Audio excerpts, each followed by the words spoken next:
हर हर महादेव प्रिय दर्शकों, 3 फरवरी 2024 से लेकर 16 अप्रैल 2024 के बीच में गुरु महाराज भरणी नक्षत्र में गोचर करेंगे। और जब ये गोचर करेंगे भरणी नक्षत्र में, सिंह राशि वालों के लिए विशेष लाभदायक है, क्योंकि भरणी नक्षत्र के स्वामी कौन है? शुक्र। और ये शुक्र आपके लिए कौन है? कर्मेश है। अभी तक जो भी आप कार्य कर रहे थे उस कार्य में, चाहे आप जॉब करते हो, प्रमोशन नहीं हो पा रहा था, आप बिजनेस करते हो, बिजनेस में प्रॉफिट नहीं हो पा रहा था, जिस मान सम्मान के आप हकदार थे वो मान सम्मान आपको मिल नहीं पा रहा था। लेकिन जैसे ही भरणी नक्षत्र में गुरु महाराज गोचर करेंगे, ये सारी चीजें आपको प्राप्त होंगी। और क्या क्या प्राप्त होगा पूरा डिटेल में मैं बताने जा रहा हूं। उससे पहले एक निवेदन है आपसे, अगर आप पहली बार मेरी वीडियो देख रहे हैं तो सबसे पहले ये वीडियो नक्षत्र ज्योतिष के हिसाब से बनने जा रहा है। पूरा वीडियो सुनिएगा। अगर वीडियो अच्छा लगे कि तात्पर्य आपको सच्चाई के करीब लगे, तो चैनल को सब्सक्राइब कर दीजिएगा। वीडियो को लाइक और कमेंट बॉक्स में जाकर के हर हर महादेव 5 बार या 11 बार अवश्य लिख दीजिएगा। फिलहाल अगर मैं बात करूं, आपका गुरु जो है ये त्रिकोणेश है। त्रिकोणेश ग्रह जब आपके दशमेश के नक्षत्र में गोचर करता है, अर्थात दशमेश के नक्षत्र में गोचर करता है, तो आपका मान बढ़ता है, आपका सम्मान बढ़ता है, आपका पद बढ़ता है, आपकी प्रतिष्ठा बढ़ती है। जिस कार्य में आपको असफलता मिल रही थी अभी तक, उस कार्य में शुभता आएगी, सफलता धीरे धीरे मिलेगी। ये तो मैं नहीं कहूँगा कि बिल्कुल एकदम से आते ही काया पलट हो जाएगा। जैसे मैंने थंबनेल में भी कह रखा है आपको कि मेहनत की सारी हदें पार कर दो। और सच कह रहा हूं, आपके कर्म स्थान में ही गुरु महाराज हैं, त्रिकोणेश हैं। और गुरु महाराज जो होता है वो स्टेबिलिटी को देते हैं। अभी तक आपकी लाइफ में स्टेबिलिटी की कमी है, आप स्टेबल नहीं हुए हैं। अगर जॉब करते हैं तो जॉब में स्टेबल नहीं है, बिजनेस करते हैं तो बिजनेस में स्टेबल नहीं है, फाइनेंस को लेकर के स्टेबिलिटी नहीं है। एक निश्चिंतता की जो लाइफ होनी चाहिए थी, वो निश्चिंतता की लाइफ आपकी नहीं है। अब वो निश्चिंतता की लाइफ, वो स्टेबिलिटी लेकर के आ रहे हैं गुरु महाराज जब भरणी नक्षत्र में गोचर करेंगे तब। वैसे तो देखा जाए शुक्र और गुरु के बीच में रिश्ते अच्छे नहीं होते हैं, क्योंकि गुरु महाराज जो है वो देवताओं के गुरु हैं और जो शुक्र महाराज हैं वो दैत्यों के गुरु हैं। और शुक्र और गुरु के बीच में 36 का आंकड़ा होता है वैसे देखा जाए तो।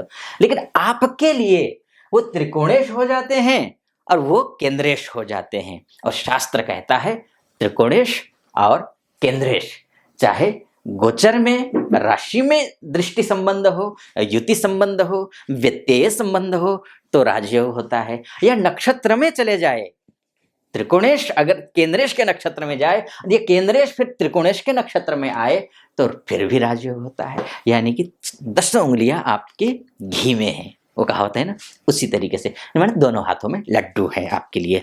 अत्यंत शुभ समय है। अब किन सेक्टर में रहने वाले लोगों के लिए सबसे ज्यादा है, ये आप सुन लीजिए। जो एजुकेशन से रिलेटेड हैं, जैसे मैं स्वयं एक शिक्षक हूं, एजुकेशन से रिलेटेड कोई भी व्यक्ति हो उसके लिए, चाहे आप कॉलेज में प्रोफेसर हों, लेक्चरर हों, या फिर आप संविदा में यानी कॉन्ट्रैक्ट बेस पर आप पढ़ाते हों, या फिर प्राइवेट कोई आपके इंस्टीट्यूट हो, ऑनलाइन हो, ऑफलाइन हो, है ना, कोचिंग क्लासेस लेते हों, तो ऐसे लोगों के लिए, चाहे यही केवल नहीं, जो मल्टीनेशनल कंपनियों में जो गाइड करते हैं उनके लिए भी ये जो समय है उपयुक्त समय है। जो बैंकिंग सेक्टर से जुड़े हुए लोग हैं, अब बैंकिंग सेक्टर में तमाम होता है, अब बैंकिंग सेक्टर में आईटी वाले भी होते हैं, है ना, बैंकिंग सेक्टर में सेल्स एंड मार्केटिंग वाले भी होते हैं।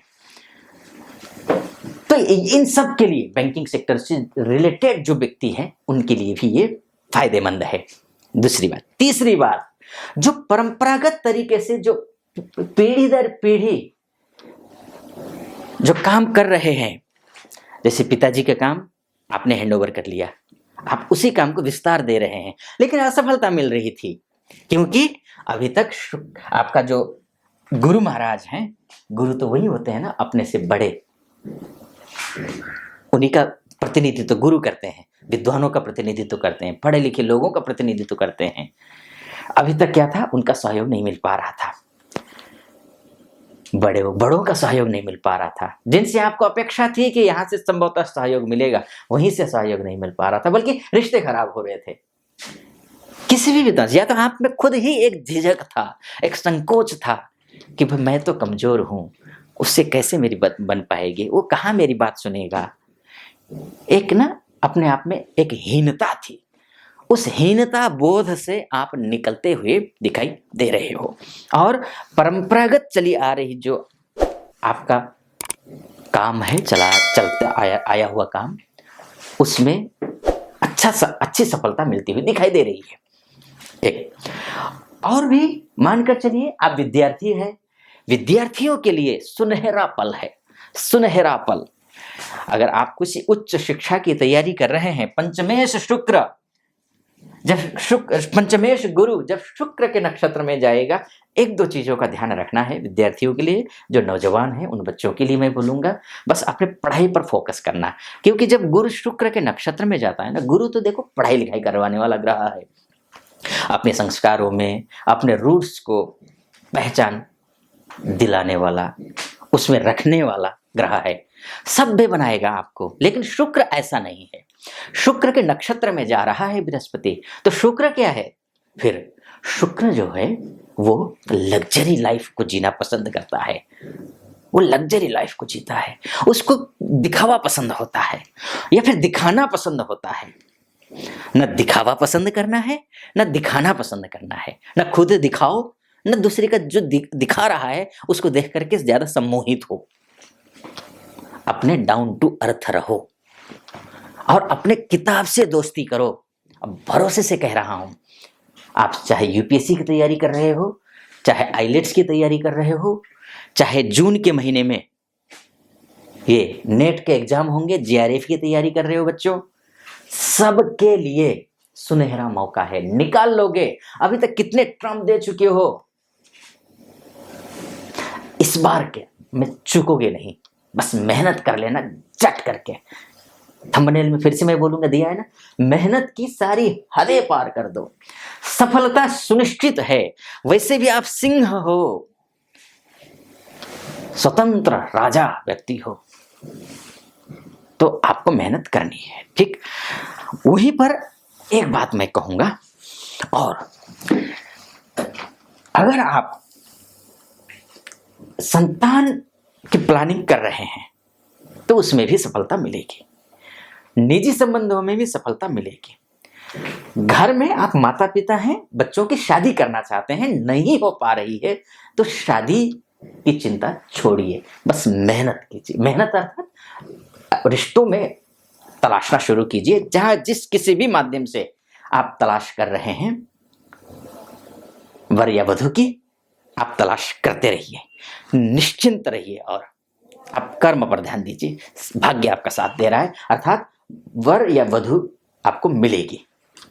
मांगलिक कार्य घर में होंगे अर्थात या बच्चे जो है ना, विवाह के लिए योग्य वर या वधु मिल जाएगी, तो कभी भी आप मांगलिक कार्य बाद में कर लेना, लेकिन आपकी जो खोज है वो समाप्त होगी।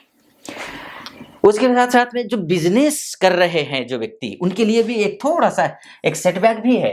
ये शनि महाराज जो है वो अस्त हो रहे हैं, शनि महाराज अस्त हो रहे हैं, सप्तमेश अस्त हो रहा है। जब सप्तमेश अस्त होता है तो व्यवसाय में किसी पर आंख मूंद कर भरोसा नहीं करना चाहिए।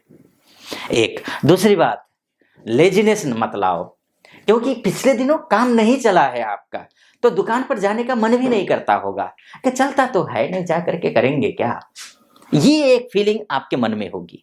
ये छोड़ो, जाओ। अब सभी सही, अस्त शनि है, लेकिन गोचर में गुरु अच्छा है, और उच्च का मंगल भी हो रहा है, उच्च शनि अस्त उच्च मंगल। मैंने आचार्य मुक्ति के नाम से एक और यूट्यूब चैनल है, उसमें स्पष्ट जो है बहुत ग्रहों के ही हिसाब से बहुत बढ़िया वीडियो जो है ना अपलोड किया हुआ है, आप उसको भी फॉलो कर सकती हो। ये तो नक्षत्र ज्योतिष के हिसाब से है। तो अब आलस मत करना, जाओ टाइम से जाओ, दुकान में जाओ, अपने शोरूम में जाओ, जहां भी जाने हो टाइम से जाओ। अपने उनके भरोसे मत छोड़ दो, किसी के भरोसे खुद लीड करो, इस बात का ध्यान दो और आलस्य को त्यागो। शनि अस्त होता है तो आलस्य लाना, गलत लोगों की संगति में डाल देना, ये सब कुछ करवाता है, मत करना। ठीक, ऋण को लेकर के ऋण मत ढूंढो अभी फिलहाल, ठीक है जी, ऋण मत ढूंढो, कहीं ना कहीं से व्यवस्था करने की कोशिश करो, आपस में ही बात बनेगी। ठीक, अगर कहीं कोई परेशानी है, ज्यादा ही पैसों की दिक्कत है, तो ऐसी स्थिति में करना क्या कि शनि महाराज की पूजा कर लेना, शिव जी की पूजा करना, हनुमान जी की पूजा करना, 2-3 ग्रहों की पूजा कर लेना, ये इससे शुभ होगा, अच्छा होगा। और गरीबों की सेवा करना, ये भी ध्यान रखना है ना। तो ये इतना करने पर शनि ठीक हो जाएंगे, तो आपके लिए जो थोड़ी बहुत विपरीत स्थितियां हैं वो भी अनुकूल हो जाएंगी। ये तो एक बात हुई, लेकिन ये मोटा मोटी तौर पर है, ध्यान रखना। अब मान के चलिए ये जो फलादेश है ना, वो 100% आप पर सटीक तभी बैठेगा जब आपके लग्न कुंडली में मंगल अर्थात भाग्येश, भाग्येश जो मंगल है ये ठीक स्थिति में होंगे, तब ये मंगल अच्छी स्थिति में होंगे। एक गुरु, अब मान के चलिए आपके लग्न कुंडली में गुरु नीच का है, अस्त है, मृत अवस्था का है, तो गोचर में भले ही चेंज हो जाए थोड़ा सा आंशिक रूप से, आपको उतना ज्यादा फल मिलेगा नहीं, क्योंकि आपकी कुंडली खराब है। अब उसमें भी अगर आपकी चल रही हो, मान के चलिए कि राहु की दशा चल रही हो, या फिर शनि की दशा चल रही हो, केतु की दशा चल रही हो, उस स्थिति में भी जो है ना, आपको जो फलादेश कर रहा हो ना वो सटीक नहीं बैठने वाला है। अगर मान के चलिए आपकी कुंडली में गुरु की ही महादशा चल रही हो, या फिर भाग्येश मंगल की महादशा चल रही हो, चंद्रमा की महादशा चल रही हो, सूर्य की महादशा चल रही हो, और तो बात छोड़ दीजिए बुध और शुक्र की भी महादशा चल रही हो, तो भी जो मैं फलादेश कर रहा हूं ना वो आप पर सटीक बैठेगा। बशर्ते एक ही शब्द है थोड़ा सा, अगर मंगल, बस भाग्येश मंगल और ये गुरु अस्त नहीं होना चाहिए, क्योंकि ये जो पूरा विश्लेषण है ना, ये गुरु को सेंटर में रख करके मैं कर रहा हूं, और मेन सेंटर वाला ग्रह ही और भाग्येश ही मंगल, गुरु और मंगल दोनों ही अगर अस्त है, नीच के हैं, तो फिर माफी चाहूंगा, सटीक नहीं बैठेगा। ये तो एक तो पहली बात, ये मोटा मोटी तौर पर है ना।